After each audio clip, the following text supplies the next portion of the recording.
Borzello hashtagged the ACC last night as a one-bid ACC. And we did it kind of tongue-in-cheek, right? It was like tongue-in-cheek a little bit. But here's what I'll tell you, Rob. The second highest rated team in the net right now in the Atlantic Coast Conference is Mike Young's Virginia Tech Hokies. Do you know what their ranking is right now? What? 39. Wow. 39. Carolina fell to 41 after a loss last night to Notre Dame in South Bend. Wake Forest is 46.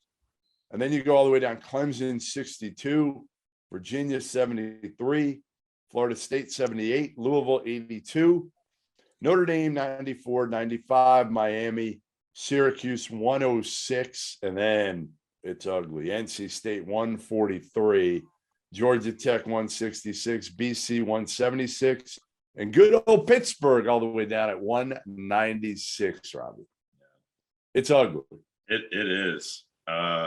I just look at a lot of these teams and they should be good. Louisville should be good.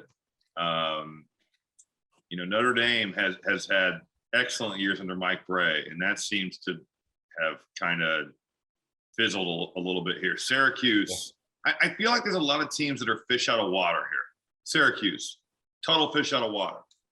Pittsburgh, same deal. I mean, they used to recruit the hell out of New York and sell them on playing at the Garden. And Pitt's gotten crushed by going. Pitt should be in the Big East. BC should be in the Big East. Right. You're right. But Boston College was good when I was a kid. You look at some of those teams they had, and even under Al Skinner, they ran the tightest flex that you will ever see. I could not fathom it when we were playing them in the preseason IT, and I'm watching these dudes throw bounce passes elbow to elbow. And they've got amazing, right? Reggie Jackson, Tyrese Rice. They've got freaking dudes out there, and they're flexing us. It was shocking. But they used to be good. There's all these teams that I'm looking at. It's like, well, Wake Forest when I was a kid was really good, and maybe they'll get back to it. Georgia Tech, Jarrett Jack, Luke Schencher, really good. It's in Atlanta. It's hard to believe that you can't have big time talent.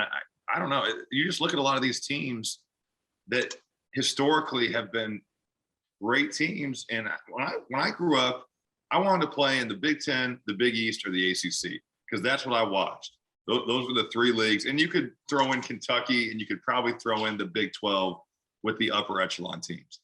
But, man, you just look at the conference now, and it's like there's a lot of – I don't know. Miami, it seems like Larinaga is he going to stay much longer? Is he not? That's got to be hard to recruit when you're like – Well, let's start with that.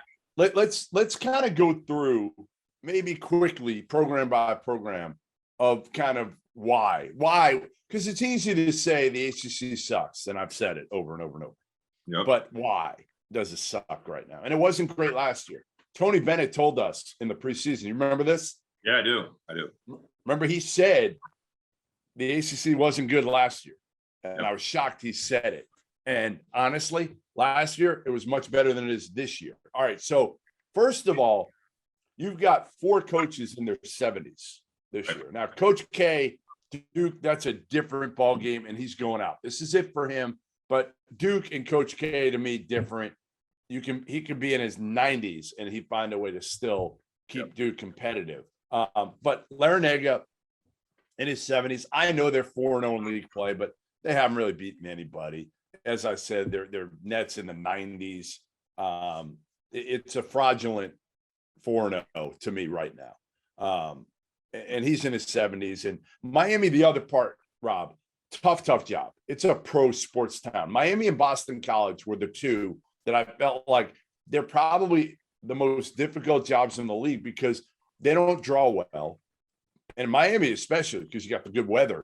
And it's a pro sports town. Nobody cares unless you're winning at the highest level at Miami. And then they dealt with some of the NCAA bullshit, if you remember, and they got cleared of all of it, but it hurt them at that time. They lost some guys that they were going to get in and never showed up at Miami. So Miami, to me, Larinaga in his 70s, it's kind of caught up with them. He probably needs to retire soon. Leonard Hamilton in his 70s, that's the one that's probably the biggest surprise to people this year. They're really down. They've been good, but they've had pros. They do not have pros this year, Rob. Yeah, and I think that will bounce back. I think he recruits at too high a level. He's done it for a long time. I think that if you look at it next year, that could be back to being Florida State. I don't look at that as a problem. Then you got Boeheim in his 70s. Brings his 2 kids in this year. I saw him in the preseason, and I was like, all right, listen, there are going to be days when they can beat anybody because they've got 3 or 4 elite shooters. Cole Swider finally starting to shoot the ball fairly well, but Buddy's not shooting it great from 3, but his all-around game is better. Joe Girard. The problem with me, and I said this, if they're not making shots, they can't really put it on the floor. They're not great defensively. They're not athletic. They're not athletic. That is pretty wild. They're always athletic. Right. You have to be to play that zone. Long and athletic. And they're not. So who's there up? Logan, my girlfriend. She's doing an art project downstairs. It sounds like. Are you okay? There you go. Are you okay? What's the art project? She's turning what are you doing? You're turning a What? She said she's converting a stool to a concrete table, whatever that means. Wow. She's very. She should teach you how to do some art. I have no applicable skills outside of talking about and playing basketball. I can't do anything. Yes. I can cook a little bit, especially breakfast food, but yeah, I can't replace much of anything outside of a light bulb. Yeah, that's kind of me too. I'm the least handy human being ever. In fact, when people come over to do work in the house, it's so embarrassing because they'll ask questions, and my wife's the one, she'll do a lot of the handiwork, what she can. So they'll look at me, as people normally do, they'll look at the guy and ask the question. And I'm like, no, you're looking at the wrong person. Ask her the question. It's the same thing here. Right. They'll ask like a certain type of like tool. Do you have that tool? I'm like, I got no. Listen, you give me a toolbox, I can find a screwdriver and a hammer. Anything other than that, a wrench, maybe, but like certain types of wrenches, I got no clue. I'm with you. All right. So we've gone through Syracuse, to me, just kind of slowly kind of falling. Need the Big East. Like that. Yeah. Just heard of. Carolina is the one again this year that's a little bit interesting. New head coach Hubert Davis replaces Roy Williams. They go transfer portal. They got it back a couple guards that are talented, sophomores now. Caleb Love, RJ Davis. They had some guys out last night against Notre Dame. Dawson Garcia's hurt.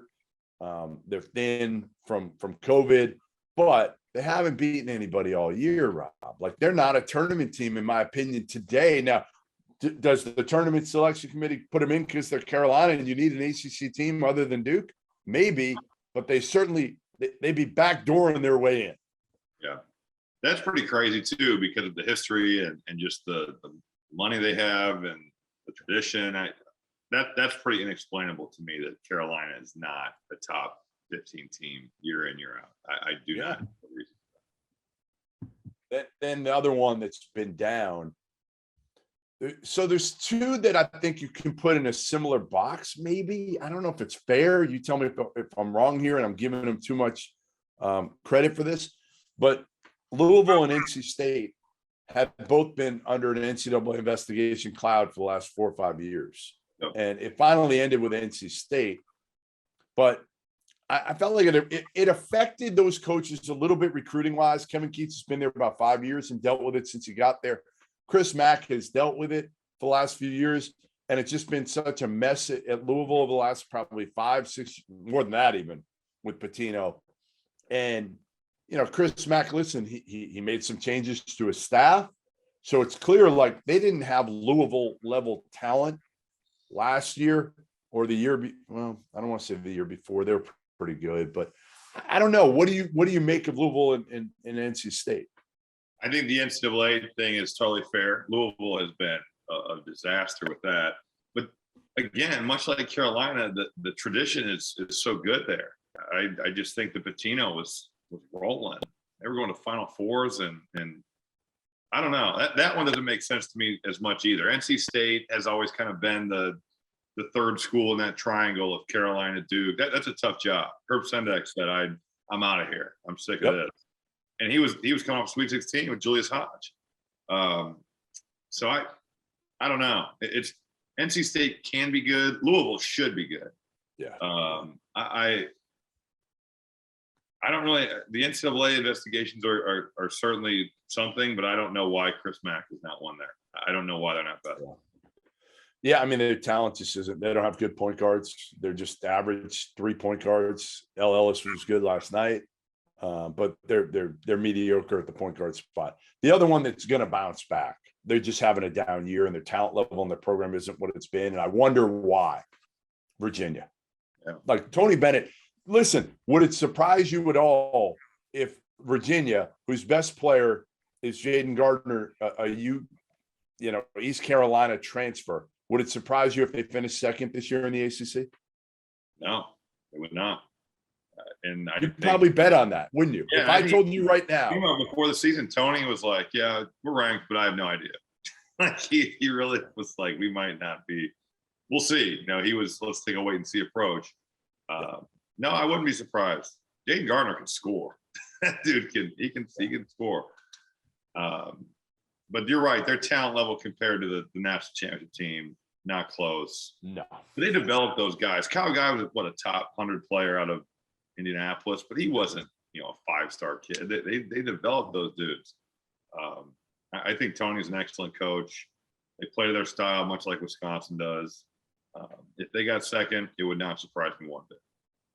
All right, who haven't we hit now? Who do we still have to hit? Notre Dame. Like Bray had it rolling for a while, and it's just kind of fallen off. They're older again this year, but they're just not as talented. They don't have Pat Connaughton or some of those dudes that they had, even Bonzie Colson. And they only go 6'8". I mean, Blake Wesley is uber talented. You look at my drive. Yeah. Let me go back on that statement, because Blake Wesley could be, honestly, he might be their most talented player, talent-wise, that they've had, including Connaughton. Right. I haven't seen him as much the last couple of weeks, but I had him at Illinois, and they played okay there. Prentice Hub has really struggled. I don't know if he's come around. I haven't been able to watch. Leshevsky, I drafted him. He was great last night. Was he?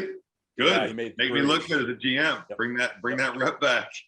He can shoot it, man. He should be having a better season, I feel like. But their bench is really, really short. They go about 6 or 7 deep. Boston College, all I'll say is you can't. It's a tough job. Earl Grant took over. You can't judge him yet because he was left very, very little in the cupboard. So we'll go through them. Clemson. Feel like Brad Burnell's a good coach, but they're always good. Like they're okay. Like as an 8-9 most years, fair to say. They're young this year. They're young up front this year. Pittsburgh, they just have been bad for so long. And, that's the one that I felt like had a chance last year, but then they imploded because of something that happened within the program off the court. They imploded, and 3 guys, their best 3 players all transferred elsewhere. And they've been It's bad. crazy to me how when you look at good college basketball teams, they all have a transfer from Pittsburgh. It's like, oh yeah, or Pittsburgh transfer, Xavier Johnson. Not that Indiana's lighting the world on fire, but Xavier Johnson, Marcus Carr. Like there are Pittsburgh transfers everywhere, seemingly playing well everywhere but Pittsburgh. Yep. No, you're right. Virginia Tech. That's one they're 0-3 in the league right now, Rob. That's one that you expected. You expected to get in with KV Aluma, one of the better front court players in the country. They've lost now. They had a tough stretch in terms of who they played from the league, but they lost to Wake at home in early December, lose to Duke at Duke, and then the bad one, losing to NC State at home earlier this week. That's a crushing blow. Like that's the problem, is there's got to be some separation. Your losses can be just debilitating. Right. It's like you're the Pac-12 now. That's what it is. It's like you're the Pac-12 if you're the ACC, and now you know what it feels like, because unless you lose to Duke right now, it's not a good lot. Unless you beat Duke, there's no resume win on the table anymore. So how do these teams move up? The only way is like the second and third and fourth teams putting some distance between them and number like 5, 6, and 7. But if it's all a logjam, I don't know how the NCAA turn. I mean, listen, they're going to get at least 3 in. It can't be a one-bid league. I mean, that can't happen. Once you want it to happen, it can't happen. I kind of do. I gotta say, Rob, you're a hater. I think it would be fascinating. It would be. Would the committee have the balls to do it? No chance. I don't think they Zero chance. But I mean, imagine taking like Chattanooga over Carolina at the end of the day. You know, like Chattanooga runs through the SoCon and loses in the SoCon title game, but their net is in the like 29, and Carolina's at like 50. Yeah, we'll see how much the committee really values the net. That we'll see.